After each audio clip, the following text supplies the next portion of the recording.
नमस्कार प्यारे साथियों। आज हम बात कर रहे हैं काव्य शास्त्र के अंतर्गत अलंकार संप्रदाय की। अलंकार संप्रदाय के जो प्रवर्तक हुए हैं वह आचार्य भामह हुए हैं। भामह की जो कृति है वह काव्य अलंकार है। काव्यालंकार इनके द्वारा रची गई कृति है। इसके अलावा जो काव्य शास्त्री हुए हैं अलंकार संप्रदाय से संबंधित वह हुए हैं एक तो दंडी,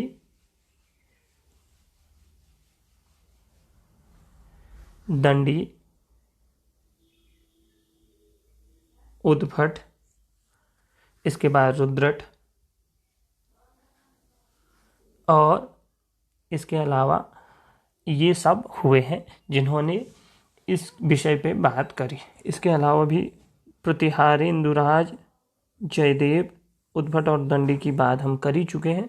भोज को भी इसी संप्रदाय का माना जाता है। एक भोज भी है, भोज, और इसके अलावा राजशेखर,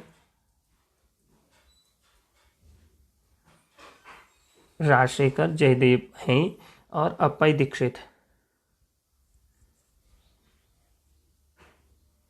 ये व्याकरण का जो है मनोरमा कुछ मर्दनम, इन्होंने खंडन पे कृति लिखी व्याकरण के खंडन पर। मनोरमा नामक उसके लिए ये बहुत बड़े न्यायिक थे, न्याय शास्त्र को जानने वाले थे। इसके अलावा इन्होंने अपनी जो कृति है कुवलयानंद जो काव्य शास्त्र के ऊपर है वह भी लिखी हुई है। तो हम बात करते हैं सीधे सर्वप्रथम बात करते हैं इसके विषय में, अलंकार शास्त्र के विषय में। कहते किसे हैं अलंकार, और इनके और कौन कौन से अलंकार शास्त्री हुए और क्या क्या इनकी स्थिति थी। अलंकार संप्रदाय के प्रमुख आचार्य भामह जो है इसके प्रवर्तक हैं। काव्य अलंकार 6वीं शताब्दी के पूर्वार्ध में रची गई कृति है। 6वीं शताब्दी। दंडी 7वीं शताब्दी, उद्भट 8वीं शताब्दी तथा रुद्रट 9वीं शताब्दी का पूर्वार्ध है। इस मत के जो मानने वाले हैं अलंकार को ही काव्य की आत्मा मानते हैं।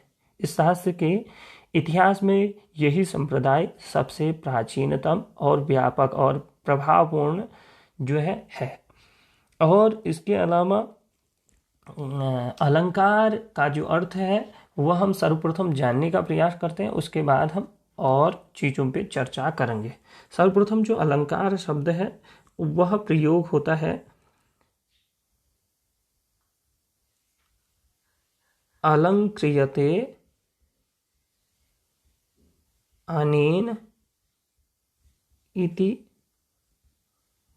अलंकारः, अर्थात क्रियते हैं, अर्थात जिसके द्वारा अलंकृत किया जाता है, शोभा बढ़ाई जाती है, वही अलंकार कहलाते हैं। एक अर्थ तो ये हुआ।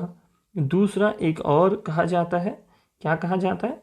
वो कहा जाता है कि अलंकारुति,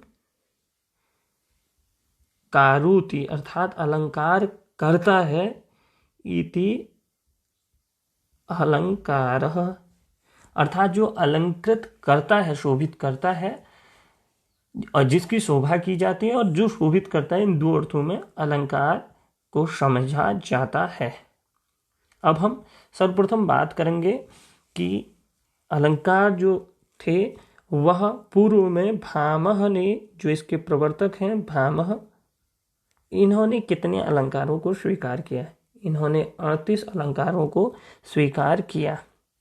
भामह के बाद दंडी आए, तो दंडी ने खास कोई अंतर दिखता नहीं है, लेकिन दंडी के जो वो है मुख्य रूप से जो पढ़ने योग्य चीज़ें हैं वह हम बात करते हैं कि उन्होंने जो है दंडी के काव्यदर्श पर मुख्य रूप से क्या क्या टीकाएं लिखी गई हैं।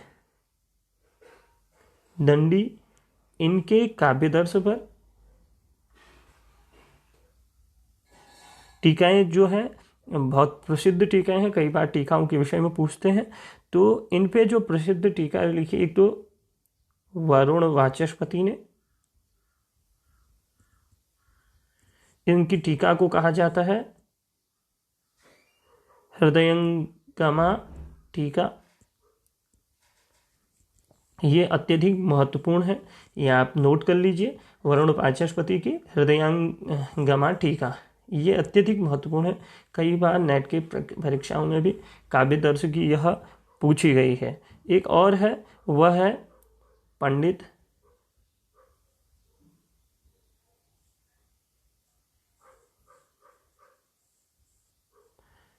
नरसिंहदेव इन और शास्त्री। इनकी जो है टीका है कुसुम प्रतिभा, ये इनकी टीका है। तो आपको पता होना चाहिए कि इन्होंने कौन सी टीका की रचना की है। अब बात करते हैं इसके बाद तीसरे जो सबसे प्रमुख अलंकारी हुए, अलंकार शास्त्र के को आगे को पहुंचाने का जिन्होंने काम किया, वो थे उद्भट। इन्होंने अलंकार सार संग्रह की रचना करी।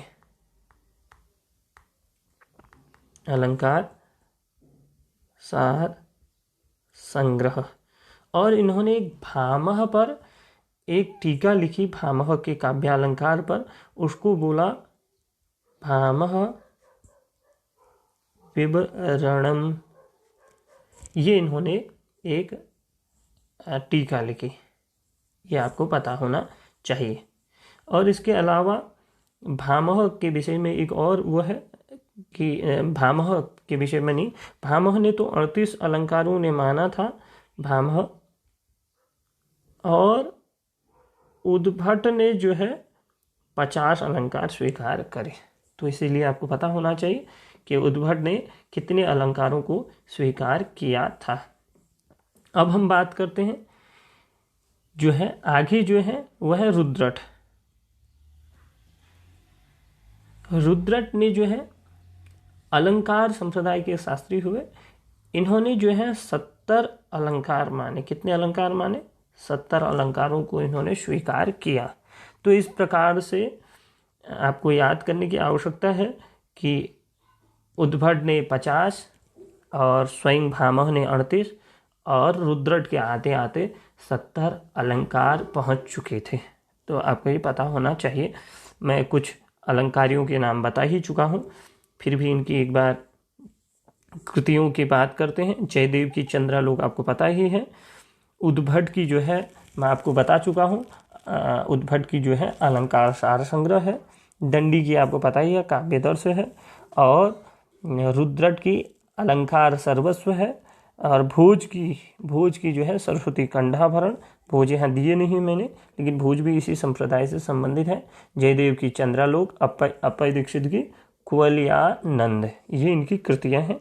ये परीक्षा की दृष्टि से अत्यधिक महत्वपूर्ण है,